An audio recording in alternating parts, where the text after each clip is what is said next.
Hello guys, welcome to Vidyalakshmi coaching. Guys, मैं आप लोगों के लिए आज क्लास 9 हिस्टोरी चैप्टर नंबर 2 जो यूरोप में समाजवाद एवं रूसी क्रांति लेकर आई है।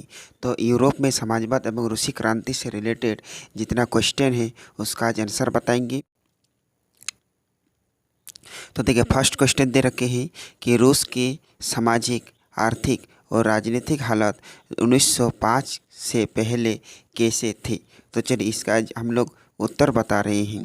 देखिए, इसका उत्तर होंगे, आप लोग नंबर वाइज लिखना है। ओके, क्वेश्चन है कि रूस के सामाजिक, आर्थिक और राजनीतिक हालात 1905 से पहले कैसे थे। तो एक नंबर देकर लिखना है, यानी नंबर वाइज लिखना है कि रूस में जार का शासन न केवल अव्यवस्थित था बल्कि अत्याचारी भी था।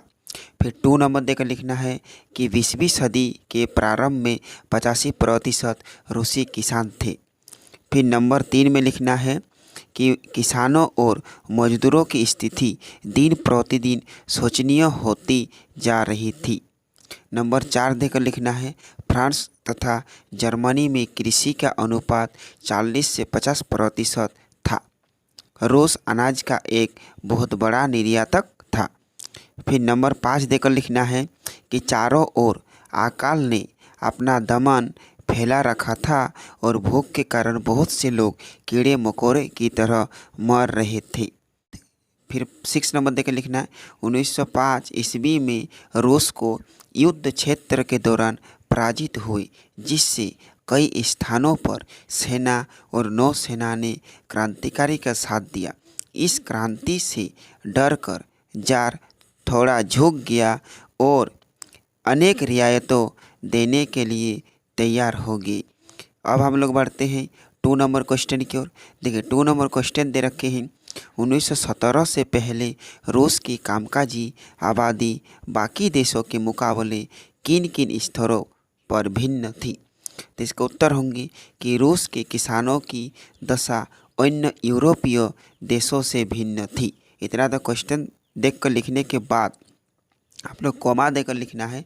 वे अपने खेतों को कई बार इकट्ठा करके अपने ज़मीन में सामूहिक खेती कर लेते थे। फिर पैराग्राफ छोड़ देना है। फिर लिखना है सन 1861 में सामंतवादी प्रथा समाप्त होने पर भी किसानों की दशा में कोई सुधार नहीं हुआ। रूस में मध्यम वर्ग न होने के कारण औद्योगिक क्रांति काफ़ी देर से हुई।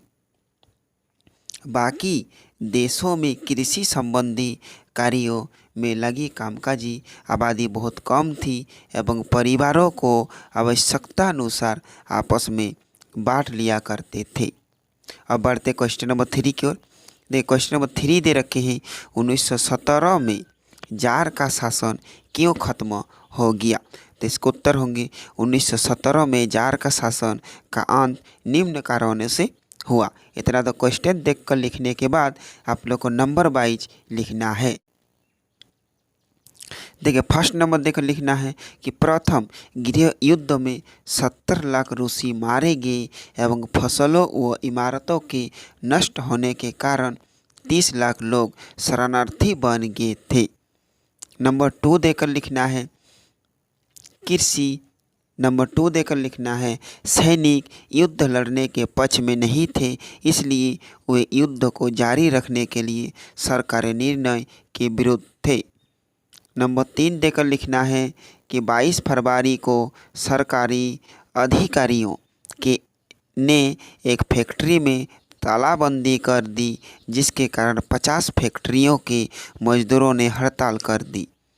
नंबर 4 देकर लिखना है अस्थायी सरकार का प्रधान केरेंस्की नामक एक व्यक्ति था। वह इनमें से किसी भी मांग को पूरा नहीं कर सका और सरकार जनता का समर्थन खो बैठी। नंबर 5 देकर लिखना है अंत में फौज और श्रमिकों ने मिलकर सोवियत संघ का निर्माण किया। इस प्रकार जार का शासन खत्म हो गया। अब बढ़ते 4 नंबर क्वेश्चन की ओर। देखिए 4 नंबर क्वेश्चन दे रखे हैं कि 2 सूचियाँ बनाइए। एक सूची में फरवरी क्रांति की मुख्य घटनाएं और प्रभाव को लिखिए। देखिए फर्स्ट सूची में लिखना है फरवरी क्रांति का मुख्य घटना और प्रभाव, और दूसरी सूची में लिखना है अक्टूबर क्रांति की प्रमुख घटनाओं और प्रभावों को दर्ज करना। ठीक है, तो देखिए फर्स्ट हम लोग लिखते हैं फरवरी क्रांति की मुख्य घटना, तो नंबर वाइज लिखना है। अब डेज देकर छोड़ देना, नंबर वाइज लिखना है। लिखना है कि 1917 की सर्दी का मौसम। ठीक है, तो लिखना है कि पेट्रोग्राद में मजदूरों के इलाके में खाद्य पदार्थों की कमी भीषण को। लिखना 2 नंबर कि 22 फरवरी एक फैक्ट्री में तालाबंदी। फिर लिखना 3 नंबर देकर 23 फरवरी 50 फैक्ट्री में हड़ताल। 4 नंबर देकर लिखना है कि 24 या 25 फरवरी को घुड़सवार सैनिक और पुलिस की तैनाती। फिर 5 नंबर देकर लिखना है कि 25 फरवरी ड्यूमा को बर्खास्त करना। फिर 6 नंबर देकर लिखना है कि 26 फरवरी प्रदर्शनकारियों का इकट्ठा होना। उसके बाद प्रभाव आते हैं, नंबर वाइज लिखना। प्रभाव में लिखना अंतरिम सरकार का गठन। 2 नंबर भविष्य के बारे में फैसला लेने की जिम्मेदारी संविधान सभा को सौंपना। आधार सार्वभौमिक देश का मताधिकार। 3 नंबर देकर लिखना है जनसभा करने और संगठन बनाने में लगी पाबंदी को हटाना। 4 नंबर देकर लिखना है अन्य स्थानों पर सोवियत का निर्माण। फिर 5 नंबर बोल्शेविक पार्टी का नाम कम्युनिस्ट पार्टी में रखना। 6 देकर लिखना है यूनियनों की संख्या में वृद्धि। 7 में लिखना असंतोष में वृद्धि सरकार की दमन का नीति। फिर नेक्स्ट आते हैं, उसी में लिखा हुआ है कि अक्टूबर की मुख्य घटना। उसके बाद आएंगे प्रभाव। तो घटना देखिए नंबर वाइज लिखना है कि अंतरिम सरकार और बोल्शेविक के टकराव में वृद्धि। 2 नंबर लिखना है 24 अक्टूबर को विद्रोह आरंभ होना। 3 नंबर लिखना है दिसंबर तक मॉस्को पेट्रोग्राद इलाके पर बोल्शेविक का नियंत्रण। और प्रभाव में लिखना है फर्स्ट नंबर 1917 ज़्यादातर उद्योग और बैंकों का राष्ट्रीयकरण। 2 नंबर जमीन और सामाजिक संपत्ति घोषित करना तथा किसानों को सामंती की जमीनों पर कब्जा करने की छूट देना। और 3 नंबर देकर लिखना है अविभाजित वर्ग द्वारा पुरानी पदवियों के प्रयोग पर रोक लगाना। ओके, फिर बढ़ते हैं नेक्स्ट क्वेश्चन की ओर। देखिए नेक्स्ट क्वेश्चन 5 नंबर है बोल्शेविकों ने अक्टूबर क्रांति के फौरन बाद कौन कौन से प्रमुख परिवर्तन आए। तो अक्टूबर क्रांति के फौरन बाद बोल्शेविकों द्वारा निम्न परिवर्तन आए। इतना क्वेश्चन देखकर लिखने के बाद फिर नंबर वाइज लिखना है।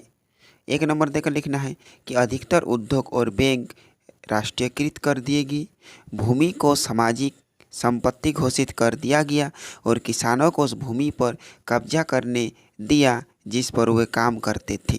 फिर नंबर 3 देकर लिखना है शहरों और बड़े घरों के परिवार की आवश्यकता के अनुसार हिस्से कर दिए गए।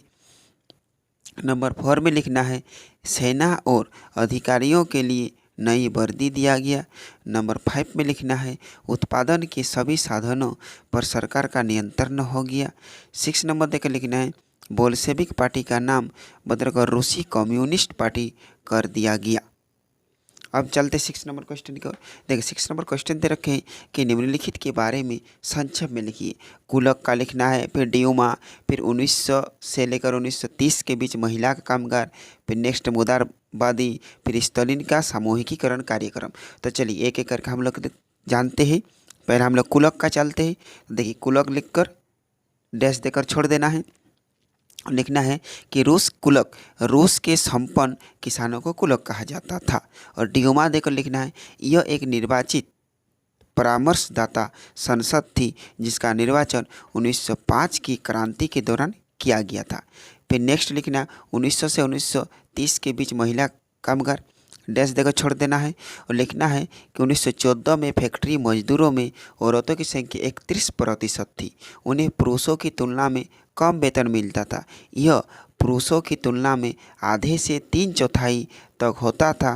फरवरी 1917 में हड़ताल के समय बहुत सारे कारखानों में हड़ताल का नेतृत्व औरतों ने किया। ओके, फिर नेक्स्ट उदारवादी में आ जाएंगे। लिखना है कि सभी धर्मों को समान जगह और सम्मान मिले। वे वंश आधारित शासकों की अनियमित सत्ता के विरोध थे। वे सरकार के समक्ष व्यक्ति मात्र के अधिकारों की रक्षा के पक्ष में थे। उनकी नज़र में सरकार द्वारा व्यक्ति के अधिकारों को छीनने का अधिकार नहीं था।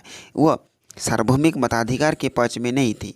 उनके अनुसार वोट का अधिकार केवल संपत्तिधारियों को ही मिलना चाहिए। फिर नेक्स्ट आते स्टालिन का सामूहिकरण कार्यक्रम। डैश देकर लिखना है, स्टालिन ने स्थिति पर नियंत्रण करने के लिए सट्टेबाजी पर अंकुश लगाने तथा व्यापारियों के पास जमा अनाज को जब्त करना चाहा। किसानों ने ज़बरदस्ती अनाज खरीदा और संपन्न किसानों या कुलकों के ठिकानों पर छापे भरे, परंतु अनाज की कमी बनी।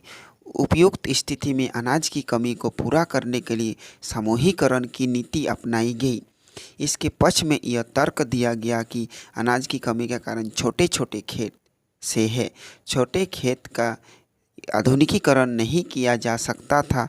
खेतों को विकसित करने और उन पर आधुनिक मशीनों से खेती करने के लिए कई कदम उठाए गए। और यहीं पर आपका चैप्टर समाप्त होते हैं। आई होप आप लोग अच्छे लगे होंगे। फिर मिलेंगे नेक्स्ट वीडियो में, तब तक बाय।